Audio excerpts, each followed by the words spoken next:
Zen Ghosts by John J. Muth. Michael, there's a ghost outside, said Carl. A what? Asked Michael. A big, scary-looking ghost, said Carl. Is it Stillwater? Asked Michael. It doesn't have Stillwater's face, said Carl. Oh, wait. Yes, he does. Come in, Stillwater. Hi, Stillwater, said Addie. Happy almost Halloween. We're working on our costumes. I'm going to be a moon princess. What are you going to be? I'm a ghost, said Stillwater. What are you going to be? He asked Carl and Michael. I'm going to be a monster, said Carl, with a powerful heat ray and atomic breath. I will cause awesome destruction. I haven't decided what I'm going to be yet, said Michael. Either an owl or a pirate. I really like owls, and I really like pirates. Perhaps he will be an owl pirate, said Stillwater. He can't be an owl pirate, said Carl. There is no such thing as an owl pirate. He has to be one thing. He can be whatever he wants, said Addie. Look, Stillwater, do you like my costume? Yes, said Stillwater. It reminds me of something. This is a very special Halloween. There's going to be a full moon, and I know someone who will really tell you a ghost story. Yay, said Addie. I love ghost stories, said Michael. It's not too scary, is it? Said Carl. After trick-or-treating, meet me by the big stone wall, and I will take you to the storyteller, said Stillwater.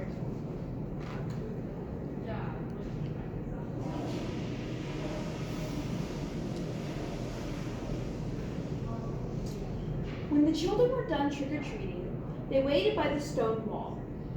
I'll trade you 3 tiny mints for 1 Snookers, said Addie. No, said Carl. I'm not giving up my Snookers.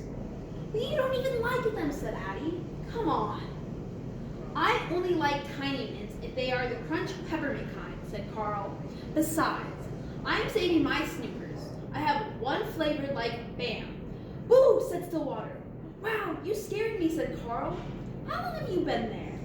Follow me, said Stillwater. I've never gone this way before, said Michael. Me neither, said Carl. I think I have, said Addie. In a few moments, they arrived at Stillwater's house. It is very misty, said Addie. Come in, said Stillwater. They all sat facing the front of the room. Then a panda who looked exactly like Stillwater came in and sat down. Is that Stillwater? Whispered Carl. Yes? No? I don't know. Shh, whispered Michael. The panda held up a brush and said, I'm going to draw you a story. Once, a long time ago, there was a young girl named Sinjo. Her parents loved her very much, and they took very good care of her. She had a best friend named Ochu, whom she had known for as long as she could remember. They were together so much that Sinjo's father would laugh and say, You two are so well matched, you'll probably end up marrying each other.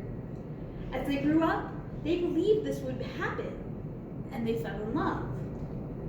But when Sinjo reached marrying age, her father suddenly became ill and couldn't work. He came to her one evening and told her that she was to wed a nice man named Henryo. Henryo was prosperous and could take care of the family. Now Sinjo was very sad. She had always hoped she would marry her best friend Ochu. When Ochu heard about this, he decided to leave that very night. He couldn't stand to be in the same village where his beloved Sinjo would marry to someone else. At midnight, with a full moon, he secretly went to the river's edge, packed his bow, and left. He didn't tell anyone, not even Sinjo. As he traveled up the river, he saw a vague figure running along the bank. His heart leapt when he saw that it was Sinjo, and he hurried to her side. They hugged each other tightly and decided to go off together. Senju and Ochu journeyed to a faraway village where they married and had 2 children. They were very happy. Then, one day, Senju came to Ochu in tears. She longed to be with her parents and to see her home again. Ochu felt the same way. They decided to return together and face the consequences. When they arrived at the dock, Ochu said, "Let me go first to see your father.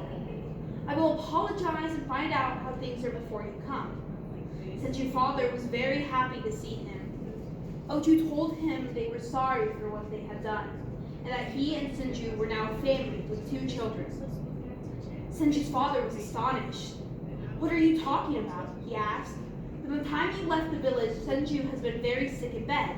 She is unable to speak." Now Ochu was surprised. "But I promise you, Senju is well, and you are her grandfather. I will bring her to you."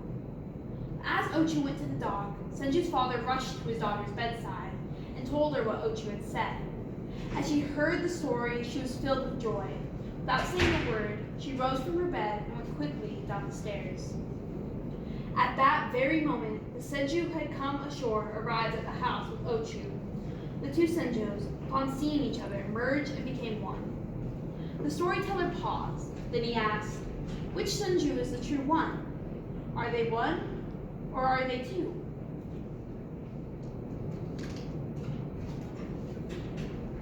Addie, Michael, and Carl looked at one another. Then they turned and looked beside them. Only a mask was sitting on the cushion. They looked at Stillwater sitting in the front of the room. He was reaching into a bag of Halloween candy. "I got a bunch of whistles and tiny mints. Does anyone have some bamboo-flavored Snookers?" "I've been saving one for you," said Carl. "Thank you," said Stillwater. "Thank you," said Carl. "That was a good story." The end.